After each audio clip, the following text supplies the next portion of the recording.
Ram Ram Ram Ram Ram Ram Ram Ram Ram Ram Ram. Now I will recapitulate briefly what I covered yesterday, one by one very quickly, so that it is fresh in your mind. The first thing I said was that if you begin to interpret transits only from the moon, you get a distorted view. Again, only from the birth star. By birth star, what is meant is the Janma Nakshatra you were born in. Because then in that case you will have only 12 patterns of destiny or 27 patterns of destiny, which is not correct. Because each man is born with a horoscope which has a peculiar change. I had produced a major paper in India, will I settle down abroad professionally? Because a lot of Indians want to go to other countries and settle down there. Many of you may be interested in moving out of USA to go and settle down in some other place. Is that indicated in your horoscope? So now, with so many patterns, so many changes taking place, it is not correct to take only 12 patterns on the basis of the moon or 27 patterns on the basis of the Janma Nakshatra. But even then, you cannot ignore it, as I will show to you. In other words, I am asking you not to ignore it. All that I am telling you is don't overemphasize.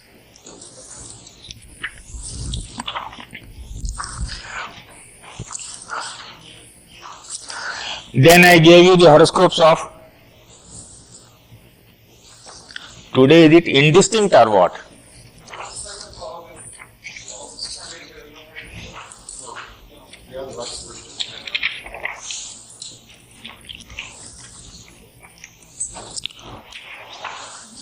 No. But the light is not good.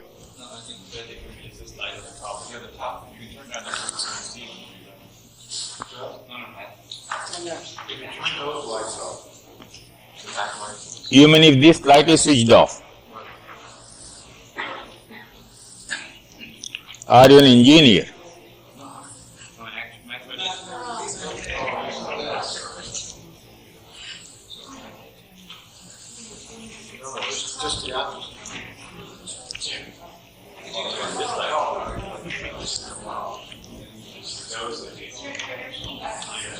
It's okay. Then I gave you the example of two women born with a slight difference in time on the same day, with the ascendant changing, moon remaining the same in the same nakshatra, which means one's sub-period will come a little earlier, the other sub-period will come a little later. That is the only difference. The planetary position is the same. Only the Lagna has undergone a change, and it has made a vast difference to the pattern of their destiny. I will need one full day to present only this case in a workshop. Were I to bring it and show to you, I will take only 2 horoscopes and show to you. Right from the childhood why the pattern of destiny had to be different. Slight change in that time makes all the difference to them. The Lagna has undergone a change. So therefore, overemphasizing transits on the basis of the moon or Janma Nakshatra can lead to very misleading results. And not to examine such transits can be very irrational also. So what I all the time telling you is, don't overemphasize.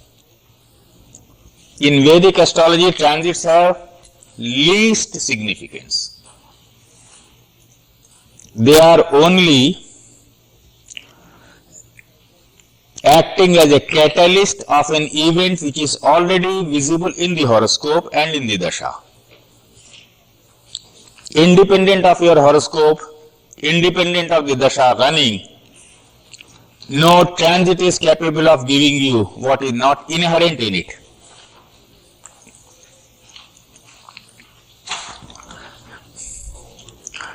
Where was the moon yesterday? Where was the moon yesterday when I started?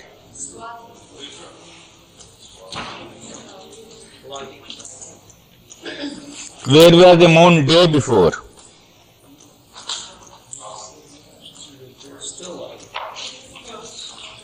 Anyway, we'll see that in the... Now I'll show you what these transits are.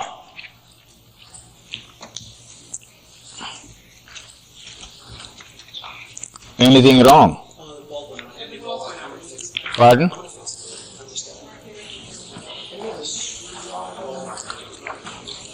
Then I'll continue. The other points I took up were, therefore it is better to examine transits from 2 points, the Lagna and the moon. And the best was to examine transits from 3 points, the Lagna, the moon and the sun. The combined scheme of the Lagna, the moon and the sun is known as the Sudarshan Chakra scheme, and it is given towards the end of Brihat Parashar Hora Shastra. And in this Sudarshan Chakra scheme, in some families in India, they have that family secret of timing the event in the direct order and in the indirect order. They could easily tell you the month of a particular event that would take place. They won't reveal that secret. So that is actually a real fine way of interpreting transits. Sudarshan Chakra.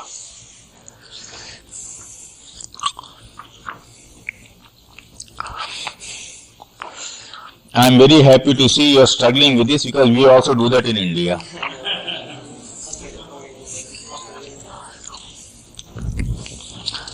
Since you are learning Vedic astrology, the electricity should also behave Vedically.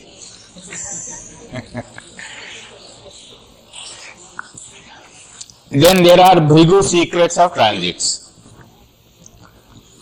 That is the only correct method of interpreting transits, and I knew only one person whom I wanted to write a book. He didn't write, unfortunately.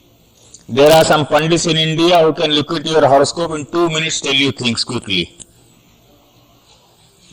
That is the only correct, complete, total method of interpreting transits given in Bhrigu.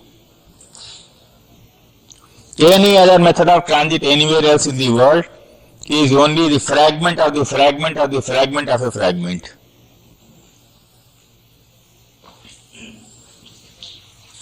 Absolute totality comes out there, and they do it in a very remarkable way. They keep it as a family secret. Then there are other secrets of evaluating. A saint, a yogi from Tibet had come down and taught it to someone in Meerut. I think his name is Balbir Singh. He once wrote out a small piece somewhere. Some people tried that.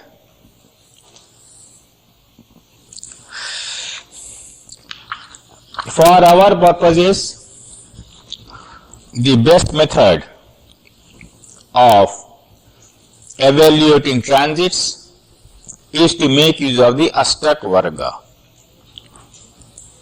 But as I told you, Ashtakavarga done in detail, which I will take up tomorrow, stage by stage. A little boring it will appear to you when I talk about the mathematical part. But in the process, I will have passed on to you the correct tested tables, which you may or may not be having.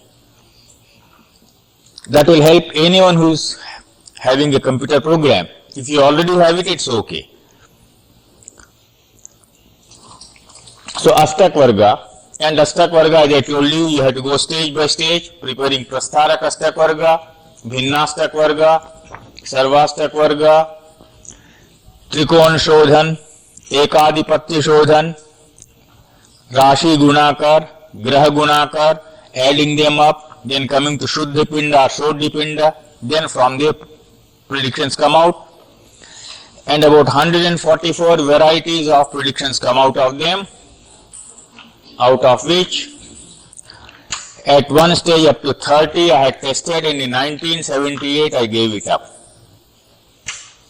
That was a pre-computer age in India, and I gave it up because to do 1000 calculations manually, devoting nearly 8 to 10 hours was too much.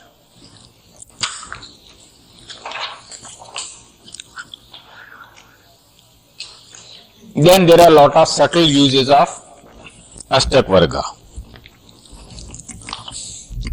My mother used to tell me, because my mother had learnt astrology in a very classical way.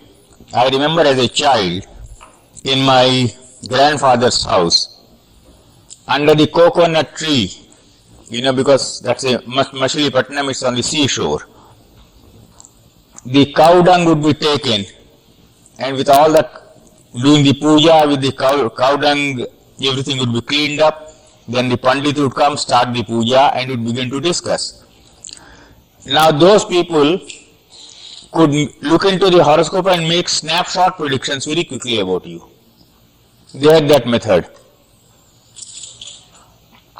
In Kerala, Andhra, Tamil Nadu, even today, if you meet some of the old Pandits who remember the aphorisms,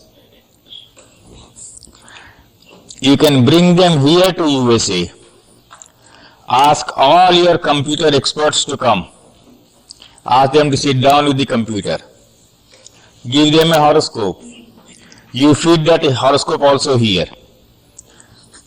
And before you have come out with your Sarvashtakavarga, they will give you the whole thing. Manually. So even there are some methods of doing which we do not know, but my mother used to know that. That was the classical method of training.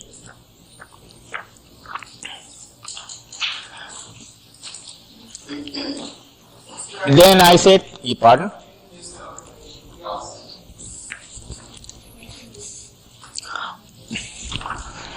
Then I said, I'll present some examples of this on the last day. Yesterday I had requested someone here about that airlines. Who was he? She. Has she come? Anyway, she gave me, and Charles cast the whole thing, and it fits into exactly the research which I am going to show to you. The new meanings of transits.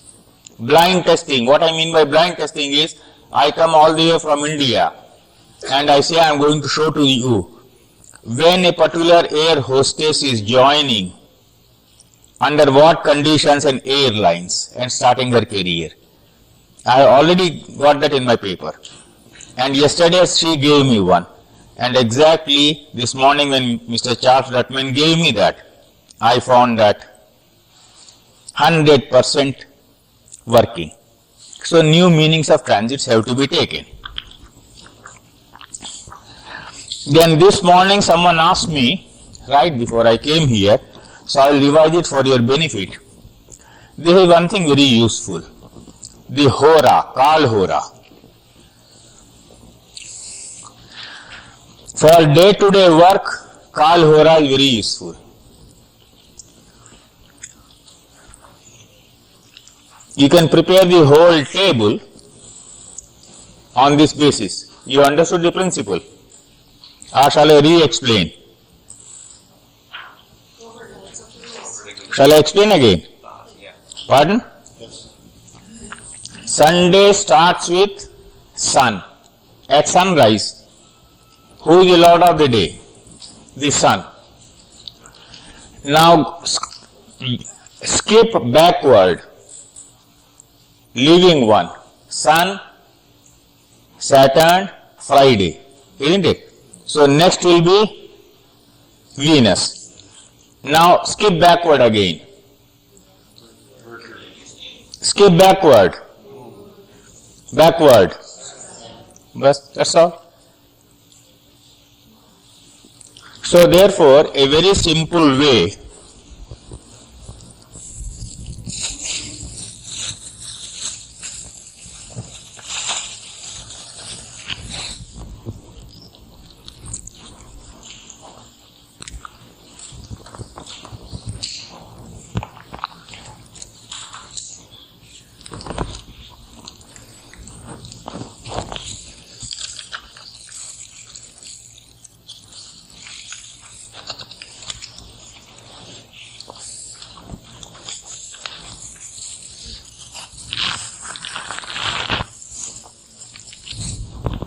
I think I will need some bit. No.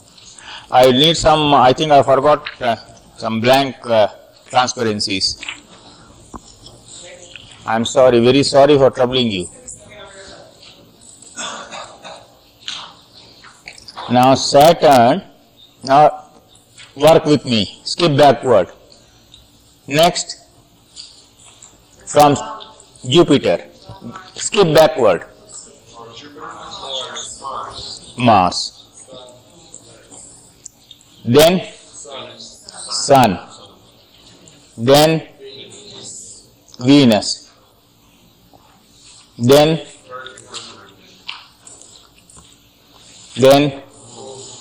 right. Now just write this only. You will understand the entire scheme of Kalhora. Just write this in this order, right? Now it is Sunday. The first hour goes to the sun, right? How do I put it?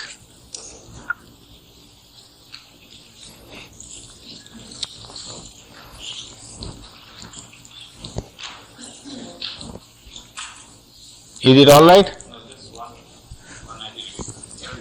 You? Okay. Now, it is very easy for you now to understand. What is the day today? Saturday. So, first hour belongs to this, second this, third, fourth, fifth, sixth, seventh. If it is Monday, first hour, second, third, fourth, fifth, sixth, seventh.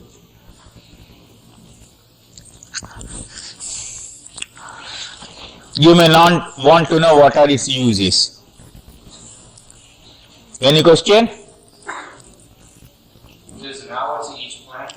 There is hour for each planet. The first hour after sunrise is ruled by the Lord of the day. Today is what day? Saturday. The first hour from sunrise belongs to Saturn. The second hour belongs to third, right. Once you have understood it, in an emergency situation, when you have no choice, we live in a very complex world in which you have very little choice. Depending upon the nature of work you are required to do, choose the correct Kalhora.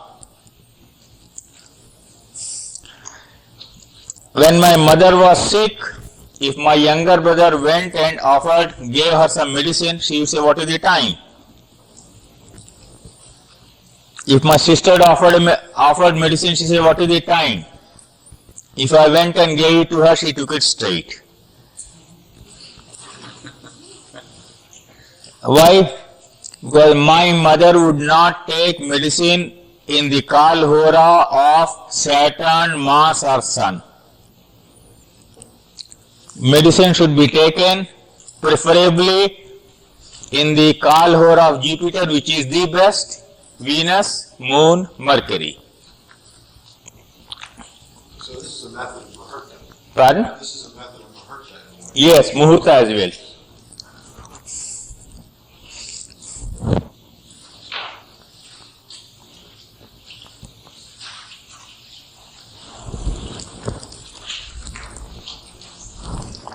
So, in USA you ask a question, a very common question, relationships.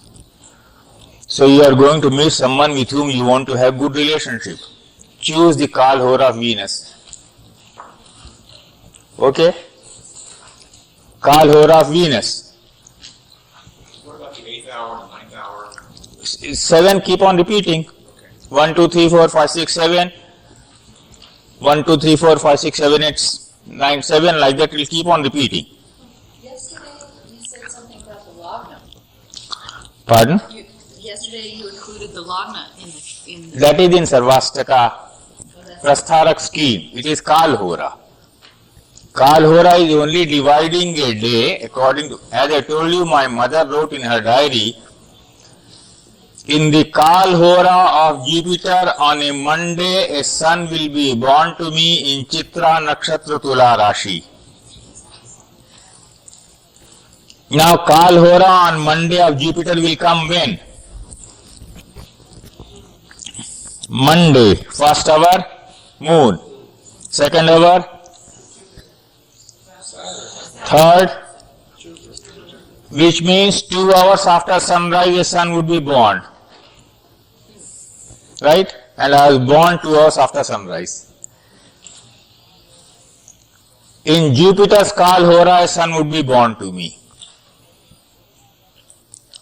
So horas are made use of both for prashna. Those of you who are doing prashna kundali can make use of hora, because when a man comes to you, if you become a master of hora, you have not to ask him what is his question. You can tell him you have come to me with this question. And what will that man say? He will say you are a psychic, because he has to have a typical US reaction. Right? Last year, in the house of Janet and Burchan, exactly 1 year ago, last June. Oh, thank you. One lady came to me, she gave her horoscope. I was seeing it. I said, what happened when you were born? Was your father's house burned down or you had to run away? What happened? She said, yes, my father's house was bombed. Then she came out, she said, this man K.N. Rao is not an astrologer, he is a psychic. Then I came out, I said, please don't use that word. If you want to insult me, call me a psychic. For anything I tell you, I give you scientific reason, astrological reason. So therefore, case study, I'll have to present it. So there is no question. It has to be there. Yes. Can you have subdivisions of Kalhora? Pardon? Can you have subdivisions of Kalhora to get one? Correct. Very good. That's a beautiful question again. Kal Hora can be subdivided into 3 parts each, which means 20 minutes each.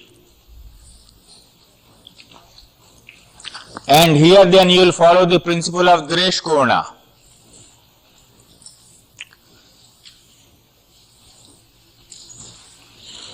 And it will lead you to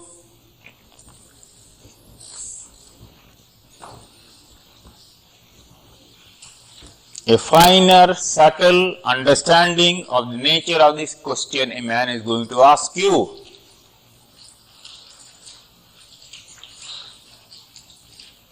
You can tell, depending upon this one of the 3 divisions, Suppose it is Venus, whether the man wants to buy colorful dress or wants to meet a woman in colorful dress.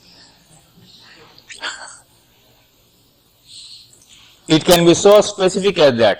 Used to do it brilliantly, but he spent the whole of his life doing this only. The moment he went in, he said, "You have come with this question to me." It was making use of Kal Hora, each Hora subdivided into 3 parts.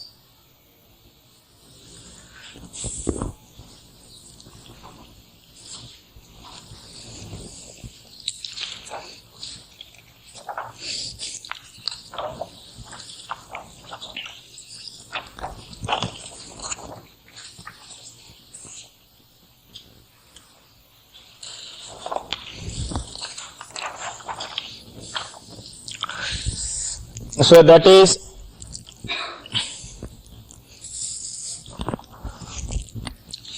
what I had done yesterday.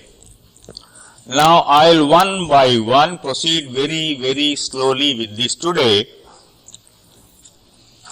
because when you understand transits in Vedic astrology, try to understand this is how they proceed, but don't take it as dogmatic. If you take it as dogmatic, then the element of flexibility that must enter into your life be there.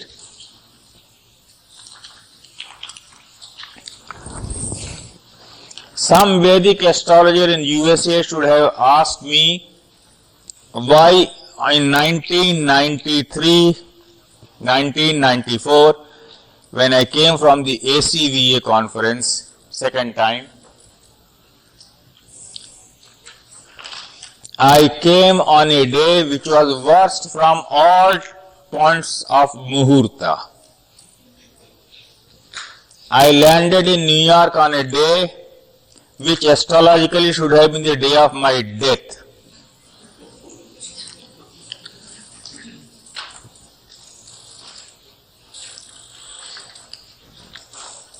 An Indian friend in Delhi asked me, "What are you doing?"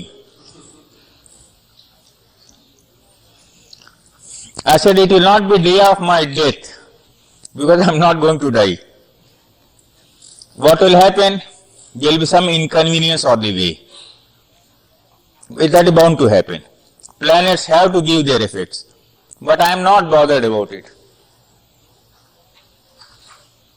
I am least bothered about this type of thing. Death has to come someday. Jatasya hi dhruvam mrityu. So why are you afraid of death?" Tomorrow I will present part of my research on astrology and reincarnation. I have collected 5 cases, that is 10 horoscopes. In your place, I will try to take more time on presenting that. I will show you how the sanskaras of previous life were come into this life. Tomorrow I will present a part of it, because that becomes important for understanding transits. One little piece I will present. So the body changes, the soul remains same. Vasansi jirnani yatha vihaya. So death is a non-event.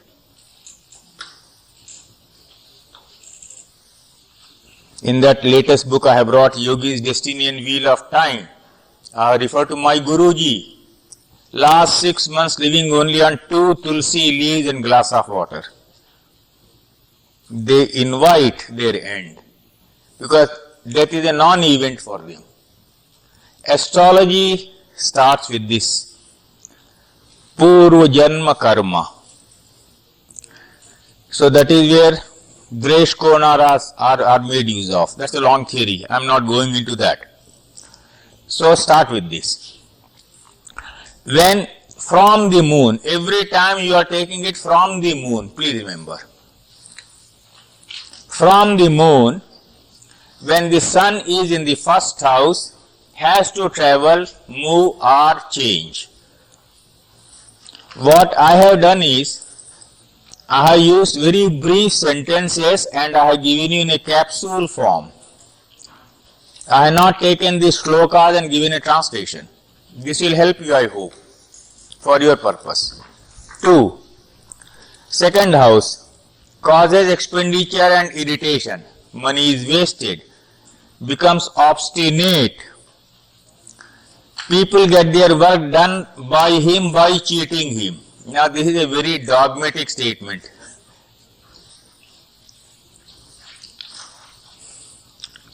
You were asking anything, Charles? Yeah, actually, with respect to the first one, first house has to travel. One of the sort of flavors I should have back up my research is Pardon? research with finding the text was purposeless travel. That the travel would tend not to be very fruitful. That one, Lagna. Well, the indication of sun, first house being here is has to travel. One of the indications that I found was that the travel will be purposeless or not. It will not fulfill the purpose. Right. Generally that is so. But I will come to many exceptions. That is, this is only to get an idea. Don't take it as a dogma. If you take it as a dogma, you will do damage to astrology. Third, there can be enhancement in status, happiness, through accumulation of money, good news, enemies are defeated.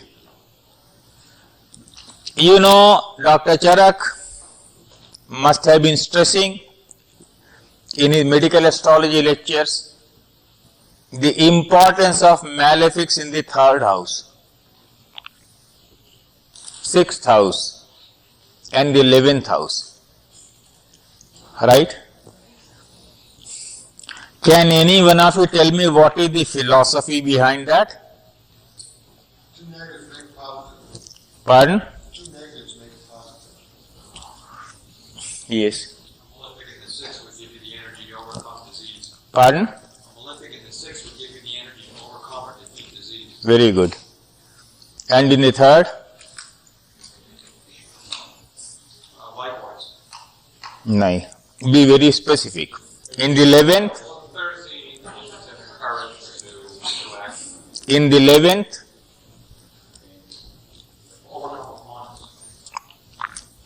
Dharma, Arth, Kam, Moksha. First house represents Dharma, religion. The second house represents Artha, earning money.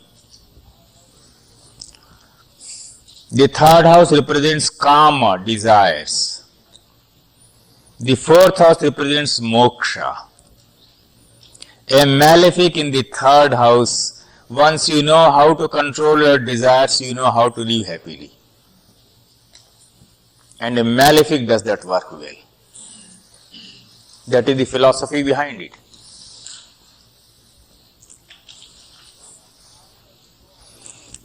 The second Artha Trikon is the sixth house.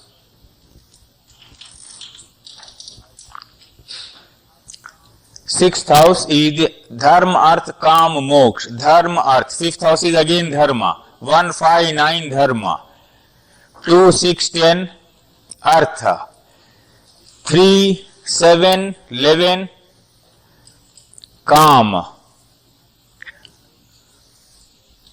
And 4, 8, 12 Moksha. You have to control something in one direction to be able to improve in the other direction.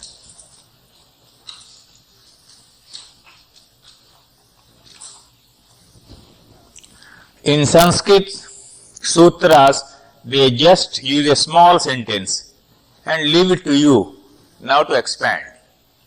The traditional Indian method of teaching, when translated into English, more often than not, causes a lot of confusion. In 1993 November, when Mr. James Braha gave me his horoscope and wanted a reading, I said, why you are a writer, do you know? But you have given me this horoscope, but your horoscope is that of an actor. not that of a this thing, astrologer. He said, yes, I was an actor. Then I pointed out a period, during this period there's some trouble about siblings. He said, yes. Now Saturn in the 5th house, Mr. James Braha quoted in his speech, well, it is the result given in Phalidipika. But I said, yours is Taurus Lagna, Saturn in the 5th house, as the 9th lord makes you an author. So make a flexible interpretation. Right? Make a flexible interpretation. He said, Saturn in the 5th house, I am doomed according to this book. I said, you are not doomed. You are an author because it is the 9th lord in the 5th house, 10th lord in the 5th house. So therefore, don't take these things as dogmas. 3rd house, enhancement. So that is why malefic in the 3rd house, every time they will keep on praising. 4th house can cause disease and many types of unhappiness. Now I will come to the exceptions and tell about that later. First see this. 5th house, there can be regret for some act and the onset of a disease and mental agony. 6th house, good time for mental and physical health. Now, blindly following that principle of 3, 6, 11. Malefic in 3, 6, 11 in the birth horoscope. So therefore, malefic in 3, 6, 11 from your natal moon. This is a repetitive pattern. It will go on. Am I too fast?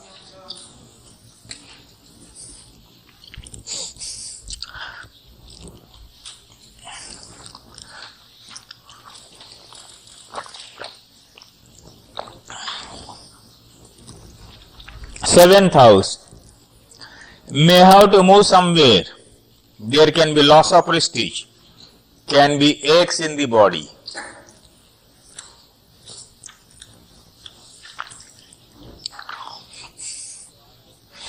Eighth house. Sickness, quarrels, fear of administrative action. Mr. Jim, you remember why I asked you. The sun should have then been in Taurus. Right? When you are taking tea, I will take up that horoscope in the afternoon. The sun should have crossed over into, that was the reason. Right? Because you asked me, why you asked me that question? Now your answer is here, right here. 9th, troubles, humiliation, departure from the loved ones and failures in ventures undertaken. I will come to exceptions later. 10th, achievements and fulfillment of ambitions. 11th, enhancement of status, honors, monetary gains, cure from sickness, physically and financially a good period. 12th, unhappiness, loss of money, friends can betray. Note, please try to understand, when I put a note there, I do deliberately. Generally, no other writer gives a note and in that note tries to bring to your attention that an exception can exist, or you have to be more flexible. The first, 7th and 9th houses have been referred to as times for movements, which is generally correct. You know that in any astrology, 1, 3, 7 are times for movement.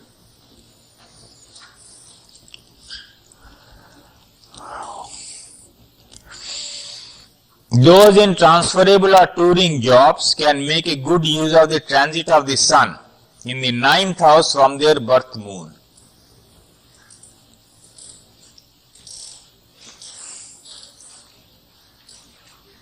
In other words, the schedule you are planning, see whether the sun is going into the 9th house from your birth moon. Now I will come to something different. Sun in the 4th house, what is the result shown here?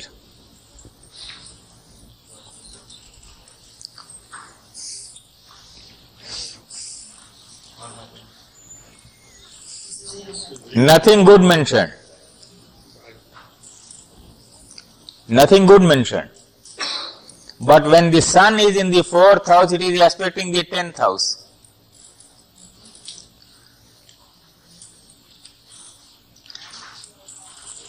In 90 out of 100 cases I have seen in India, when people join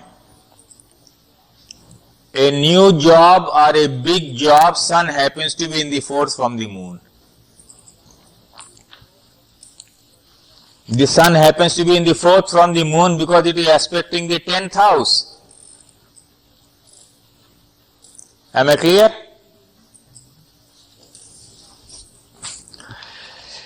So instead of treating this as a cause of unhappiness, treat it as a period of movement away from your house. Right? If it makes you unhappy, it may make you unhappy, but it may not make you also unhappy. You are very happy to move out of your house and get a good job. The indication is about change. 10th house. Likewise, would you pick the aura of the sun for starting a new job or a job interview? Pardon? Likewise, would you pick the Kal aura of the sun for starting a job or a job interview? Kal Hora of the sun for? Starting a job or a job interview? That's a good question, beautiful question. Take the Kal Hora to meet an important man always. If it is highly placed bureaucrat. And if you want to meet a politician, take the Kal Hora of Saturn. If you want to file a case, go to court of law, take the Kal Hora of Mars. The significations, Mars. So the Kal Hora is exactly dependent upon the signification of the planet concerned. Softer planets for softer work, harsher planets for harsher work.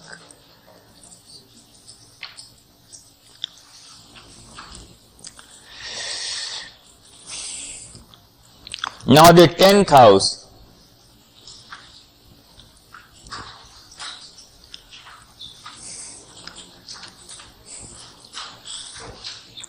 If the moon is in Leo, which will be the 10th house? Taurus. And when will in Narayana astrology, in Vedic astrology, sun enter Taurus? After May 15th, May 16th, right? In the middle of Gregorian calendar. Now, the late Rajiv Gandhi, Indian Prime Minister, had his moon in Leo. He was shot dead or he was killed in a blast on 21st of May 1991 when the sun was in the 10th house from his moon. Was that a period of glory or was that a period of death? I am telling you, please be very flexible.